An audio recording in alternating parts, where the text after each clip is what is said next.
ಇಂದೇ ಡೌನ್ಲೋಡ್ ಮಾಡಿ ಮತ್ತು ನಿಮ್ಮ ನೆಚ್ಚಿನ ಶೋಗಳನ್ನು ಆನಂದಿಸಿ.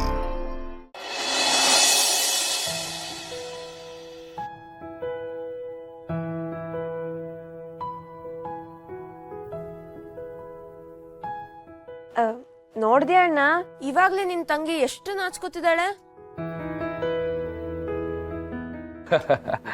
ನಾಚ್ಕೊಳ್ಳಿ ಬಿಡವ. ಪರ್ಶುನ ಗಂಡ ಆಗೋ ದೃಷ್ಟಿನಾಗೆ ಮೊದಲನೇ ಕಿತ್ತ ನೋಡ್ತಾವಳೆ. ನಾಚಿಕೆ ಆಗದೆ ಇರ್ತೈತ? ಮೊದಲನೇಕಿತ ಅಲ್ಲ ಅಣ್ಣ, ಸ್ಕೂಲಿಂದ ಹೋಗ್ಬೇಕಾದ್ರೆ ಬರ್ಬೇಕಾದ್ರೆ ಇವ್ರು ನೋಡ್ತಿದ್ದಿದ್ನ ನಾನ್ ನೋಡಿಲ್ವಾ ಅಣ್ಣ?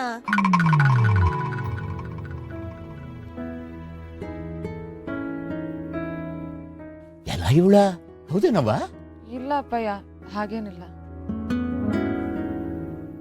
ಅತ್ತೆ ಮಗ ನೋಡ್ದೆ ಇನ್ಯಾರನ್ನ ನೋಡ್ತಾಳಣ್ಣ? ನೋಡ್ಲಿ ಬಿಡಿ, ತಪ್ಪೇನಿಲ್ಲ.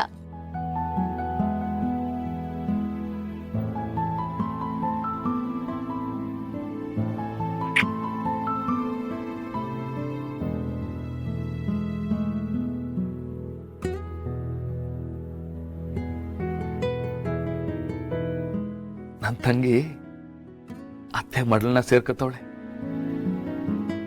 ಇಲ್ಲಿ ನೋಡಿದ್ರೆ ಗೊತ್ತಾಗಿಲ್ವಾ ನನ್ನ ತಂಗಿ ಮಾವನ ಮನೇಲಿ ಏಟನ್ ಸಂದಾಗಿರ್ತಾಳೆ ಅಂತ.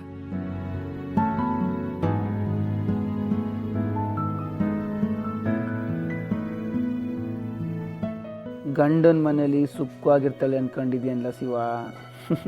ಆ ಸುಖ ನನಗೆ ಮಾತ್ರ, ನಿನ್ನ ತಂಗಿಗಲ್ಲ. ಯಾಕಂದರೆ ಅವಳು ನರ್ಕ ಅನ್ಭವಿಸಿದ್ರೆ ನನಗೆ ಸ್ವರ್ಗ. ಯಾಕೋ ಪಾರ್ವತಿ ಮಾತೇ ಆಡ್ತಿಲ್ಲ? ಯಾಕೆ ಪಾರ್ವತಿ, ಈ ಮದುವೆ ನಿನಗೆ ಇಷ್ಟ ಇಲ್ವಾ? ಇಷ್ಟ ಇಲ್ಲ ಅಂದರೆ ಹೇಳಿಬಿಡು, ಬಂದ ದಾರಿಗೆ ಸುಂಕ ಇಲ್ಲ ಅಂತ ಹೊರಟು ಬಿಡ್ತೀವಿ.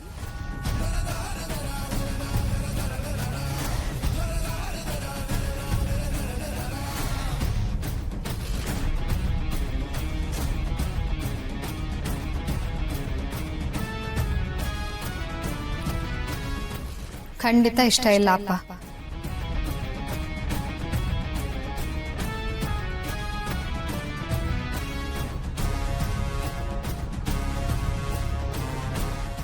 ಈ ಮದುವೆಯಿಂದ ನೀನೇನು ಪ್ಲಾನ್ ಮಾಡ್ಕೊಂಡಿದ್ಯಾ ಅಂತ ನನಗೆ ಗೊತ್ತಿದೆ, ಅದಕ್ಕೆ ಇಷ್ಟ ಇಲ್ಲ.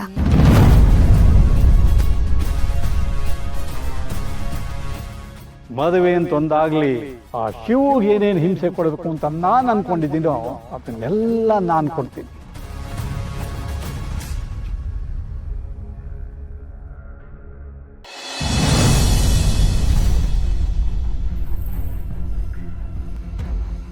ಪಾರು, ಅಂದ್ರೆ ಈ ಮದುವೆಯಿಂದ ಎರಡು ಮನೆ ಸಂಬಂಧ ಗಟ್ಟಿ ಆಗುತ್ತೆ. ಒಂದ್ ಹೆಣ್ಣು ಕೊಟ್ಟಿದೀವಿ, ಇನ್ನೊಂದು ಹೆಣ್ಣು ತರೋ ಪ್ಲಾನ್ ಇರುತ್ತೆ ಮಾವ, ಅದನ್ನೇ ಹೇಳೋಣ ಅಂತ ಬಂದೆ.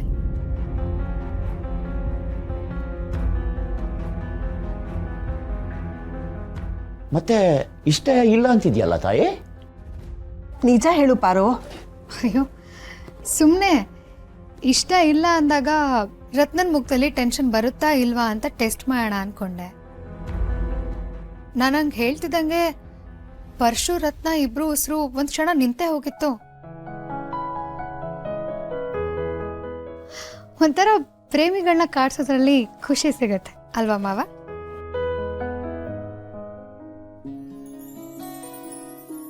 ಅಯ್ಯೋ ನಿನ್ನ ಪ್ರೇಮಿಗಳು ಬಿಡೋ, ನನ್ನ ಉಸಿರೇ ನಿಂತೋಗ್ಬಿಡ್ತಿತ್ತೀಗ. ಈಗ ತಮಾಷೆ ಎಲ್ಲ ಪಕ್ಕಕ್ಕಿಟ್ಟು ನಾನು ನಿಜವಾಗ್ಲೂ ಕೇಳ್ತಾ ಇದ್ದೀನಿ. ಅಣ್ಣ ನೀನ್ ಹೇಳು, ನಮ್ಮನೆಗೆ ನಿಮ್ಮ ಮಗಳನ್ನ ಕೊಡೋದಕ್ಕೆ ನಿನ್ಗಿಷ್ಟ ಇದೆಯಾ ಇಲ್ವಾ? ನನ್ನ ಮಕ್ಕಳಿಗೆ ಏನು ಬೇಕು ಏನು ಬೇಡ ಅಂತ ನೋಡ್ಕೊಳ್ಳೋದು ಅವ್ರ ಅಣ್ಣ ಅತ್ತಿಗೆ. ನನ್ನ ಮಗಳು ಚೆನ್ನಾಗಿದ್ರೆ ಸಾಕು ಆಟೆಯ. ಅವ್ರು ಏನು ಹೇಳ್ತಾರೋ ಅದಕ್ಕೆ ನನ್ನ ಒಪ್ಪಿಗೆ ಇದೆ. ಏನು ಭಾವ, ಮನೆ ಹಿರಿಯ ಆಗಿ ನೀನೇ ಹೀಗೆ ಅಂದ್ಬಿಟ್ರೆ ಹೇಗೆ? ನಿನ್ನೊಪ್ಪಿಗೆನೂ ಮುಖ್ಯ ಅಲ್ವಾ?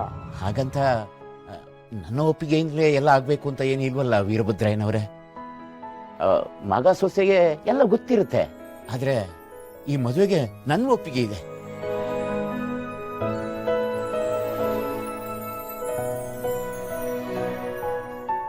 ಹಂಗಾರೆ ಎಲ್ಲರದು ಒಪ್ಪಿಗೆ ಆಯ್ತಲ್ಲ?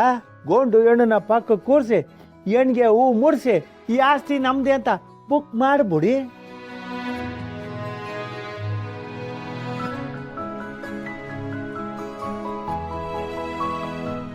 ಸರಿ ಸರಿ ಛತ್ರಿ ಅಣ್ಣ.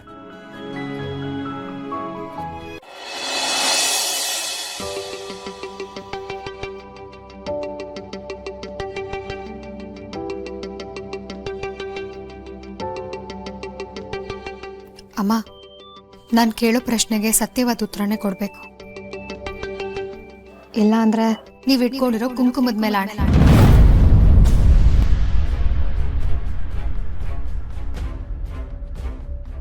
ಇದೇನಮ್ಮ ಪಾರು, ಇಂಥ ದೊಡ್ಡ ಮಾತಾಡ್ತಾ ಇದೆಯಾ? ಸಮಸ್ಯೆ ದೊಡ್ಡದಾಗಬಾರ್ದು ಅಂದ್ರೆ ಪ್ರಶ್ನೆನೂ ದೊಡ್ಡದಾಗೆ ಇರಬೇಕಲ್ವಮ್ಮ. ಇವಾಗ ಏನ್ ಸಮಸ್ಯೆ ಆಯ್ತು ಪಾರು? ಎಲ್ಲರೂ ಸಂತೋಷವಾಗೇ ಇದ್ದಾರಲ್ಲ, ನೀನ್ ಯಾಕೆ ಅನುಮಾನ ಪಡ್ತಿದ್ಯಾ? ಅಪ್ಪ ಅನ್ನೋನು ಆಲದ ಮರ ಆಗಿರ್ಬೇಕು. ಅಟ್ಟ ಹಸದ ಮರ ಆದ್ರೆ ಅನುಮಾನ ಬರೋದು ಸಹಜ ಅಲ್ವಾ ಚಿಕ್ಕಮ್ಮ? ಈಗ ನನ್ನ ಪ್ರಶ್ನೆ ಏನಂದ್ರೆ, ಮಾವನ್ ಕಂಡ್ರೇ ಆಗ್ದಿರೋ ನಮ್ಮಪ್ಪ ಈಗ ರತ್ನನ ಮನೆ ಸೊಸೆಯಾಗಿ ಮಾಡ್ಕೊಳ್ಳೋದಕ್ಕೆ ಒಪ್ಕೊಂಡಿದ್ದಾರೆ ಅಂದ್ರೆ ಮುಂದೆ ಅವಳು ಚಿತ್ರಹಿಂಸೆ ಕೊಡಬೇಕು ಅನ್ನೋ ಪ್ಲಾನಾ? ಬಿಡ್ತು ಅನ್ನೋ ಪಾರು, ನಾನು ಬದುಕಿರೋವರೆಗೂ ರತ್ನನ್ ಬಟ್ಟೆ ಒಂದು ನೂಲು ಕೆಡ್ಸೋದಕ್ಕೂ ನಾನು ಬಿಡೋದಿಲ್ಲ. ಆದ್ರೆ ನಮ್ಮನೆ ಹೆಣ್ಮಗಳು ನೂಲ್ ಮುಟ್ಟಕ್ ಬಂದ್ರು ಸಾವು ತೋರಿಸ್ತೆ ಬಿಡಲ್ಲ ನಾನು. ಸ್ವಲ್ಪ ಸಮಾಧಾನವಾಗಿ ಕೇಳಿಸ್ಕೊ ಪಾರು. ಅವ್ರಿಗೆ ಮದ್ವೆಗೆ ಒಪ್ಕೊಂಡಿರೋದು ನಮಗೂ ಆಶ್ಚರ್ಯ ಆಯ್ತು. ಅವ್ರು ಒಪ್ಕೊಳ್ಳೋದಕ್ಕೆ ನೀನು ಊಹೆನೂ ಮಾಡದೇ ಇರೋಂಥ ಕಾರಣ ಅಂತೂ ಇದೆ. ಶಿವು ರತ್ನನ ಪರ್ಶುಕ್ ತಂದ್ಕೋಬೇಕು ಅನ್ನೋ ಪ್ರಸ್ತಾಪನ ನಾವು ನಿಮ್ಮ ಅಪ್ಪನ ಎದುರಿಗೆ ಹೇಳಿದ್ದೇ ತಡ ಅವರು ಸಿಕ್ಕಾಪಟ್ಟೆ ಕೋಪ ಮಾಡ್ಕೊಂಡ್ಬಿಟ್ರು. ಪರ್ಶುನ, ನೀನು ನನ್ನ ಮಗನೇ ಅಲ್ಲ, ನಿನ್ನ ನೋಡಿದ್ರೆ ನನಗೆ ಅಸಹ್ಯ ಆಗುತ್ತೆ ಅಂದರು. ಪಂಚಾಯತಿನಲ್ಲಿ ಯಾವತ್ತು ಪರ್ಶು ಅವ್ರ ವಿರುದ್ಧ ಮಾತಾಡಿದ್ನೋ ಆವತ್ತೇ ಅವನು ಅವ್ರ ಪಾಲಕ್ಕೆ ಸತ್ತು ಹೋಗಿದ್ದಾನೆ ಅಂತ ಹೇಳಿದ್ರು. ನನ್ನ ಮಾತಿನ ವಿರೋಧ ಮಾಡಿ ಪಾರು ಯಾವಾಗ ಶಿವನ್ ಮದುವೆ ಆದ್ಲೋ ಆವಾಗಲೇ ಅವ್ಳು ನನ್ನ ಪಾಲಕ್ಕೆ ಸತ್ತೋದ್ಲು. ಈಗ ಇವನು ಸತ್ತೋದ, ಯಾರನ್ನ ಮದುವೆ ಆದ್ರೆ ನನಗೇನು? ಊರ್ ಜನರು ದೃಷ್ಟಿಲಿ ಮಗ ಅಂತ ಅನ್ಸ್ಕೊಂಡಿರೋ ತಪ್ಪಿಗೆ ಅವ್ನು ಮದುವೆ ಮಾಡಿ ಮುಗಿಸ್ತೀನಿ ಅಂತ ಹೇಳಿದ್ರು. ಓ, ಈಗ ವಿಷಯ ಒಳ್ಳೇದಾಯ್ತು. ಅದಕ್ಕೆ ವೀರಭದ್ರಯ್ಯನವರು ಊರ್ ಜನದ ಮುಂದೆ ಒಳ್ಳೆಯವರಾಗೋದಕ್ಕೋಸ್ಕರ ಈ ಮದ್ವೆಗೆ ಒಪ್ಕೊಂಡಿದ್ದಾರೆ ಅಂತ ಆಯ್ತು. ಅಪ್ಪನ ಪಾಲಿಗೆ ಮಕ್ಕಳು ಯಾವಾಗ ಸಾಯ್ತಾರೋ ಆಗ ಮಕ್ಳು ಅನ್ಸ್ಕೊಂಡವರು ಒಳ್ಳೆಯವರು ಅಂತ ಪ್ರೂವ್ ಆಗಿ ಹೋಗ್ತಾರೆ. ಮೊದಲು ನಾನು, ಈಗ ನಮ್ಮಣ್ಣ ಪರ್ಶು, ಅಷ್ಟೇ. ಸುಶೀಲಾ, ಸೌಭಾಗ್ಯ, ಹೊರಡೋಣವಾ? ಅಬ್ಬಬ್ಬಬ್ಬಬ್ಬಬ್ಬ, ಹೆಣ್ಮಕ್ಳು ಒಟ್ಟಿಗೆ ನಿಂತ್ಕೊಂಡು ಮಾತಾಡ್ತಿದ್ರೆ ಸಾಕು, ಹಿಂದೆನೇ ಬಂದ್ಬಿಡ್ತೀರಾ ಅಲ್ವಪ್ಪ? ಯಾಕೆ ನಾವೆಲ್ಲ ಸೇರ್ಕೊಂಡು ನಿಮ್ಮ ಬಗ್ಗೆ ಪಿತೂರಿ ಮಾಡ್ತಿದ್ದೀವಿ ಅನ್ನೋ ಭಯನಾ? ಇಂಥ ಶುಭ ಸಮಯದಲ್ಲಿ ಅನುಮಾನದ ಮಾತು ಯಾಕೆ ಪಾರ್ವತಿ? ಸುಮ್ಮನೆ ಇದ್ರೆ ಒಳ್ಳೇದಪ್ಪ, ಇಲ್ಲಾಂದ್ರೆ ಕೋಪ ನೆತ್ತಿಗತ್ತು ಬಿಡುತ್ತೆ. ನಿಮ್ಮ ಬಗ್ಗೆ ಎಲ್ಲ ಗೊತ್ತಿರೋ ನಮ್ಗಳ ಮುಂದೆನೇ ಇಷ್ಟು ಡವ್ ಮಾಡ್ತೀರಲ್ಲ. ಊರ್ ಜನರು ನಿಮ್ಮನ್ನ ದೇವ್ರು ಅನ್ಕೊಂಡಿರೋರ್ ಕಿವಿ ಮೇಲಂತೂ ಲಾಲ್ ಬಗ್ಗೆ ಇಟ್ಬಿಡ್ತೀರ ಬೇಡಿ. ನಮ್ಮ ಮನೆ ದೀಪ ಅಣ್ಣಯ್ಯ, ನಮ್ಮೊಡಲ ಜೀವ